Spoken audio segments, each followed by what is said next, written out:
ஒரே பாரதம் உன்னத பாரதம் எனும் திட்டத்தின் அடிப்படையில் புதுச்சேரியில் தாகூர் அரசு கல்லூரிக்கு இந்திய யூனியன் பிரதேசமான டையூ டாமனிலிருந்து வருகை தந்த 10 மாணவர்கள் மற்றும் 3 ஆசிரியர் குழுவினர் துணைநிலை ஆளுநர் தமிழிசை சவுந்தரராஜனை சந்தித்து பேசினர்.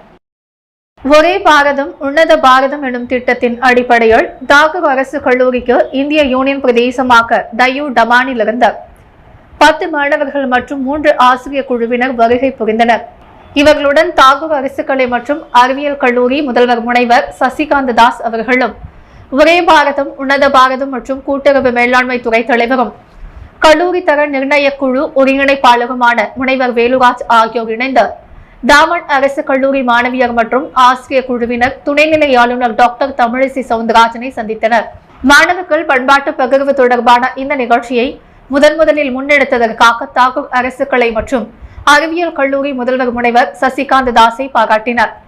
பிறகு டையூ டாமன் மாணவிகளுக்கு நினைவு பரிசாக சுவாமி விவேகானந்தரின் வாழ்க்கை வரலாற்று நூலை வழங்கினார். மேலும் அவர் மாணவிகளுடன் பேசும் பொழுது தன்னம்பிக்கை மற்றும் தைரியத்துடன் செயல்பட வேண்டும் என வலியுறுத்தினார். தன்னம்பிக்கையை வளர்க்கும் நூல்களையும் சாதனை படைத்தவர்களின் நூல்களையும் வாசிக்க வலியுறுத்தி அறிவுறுத்தினார்.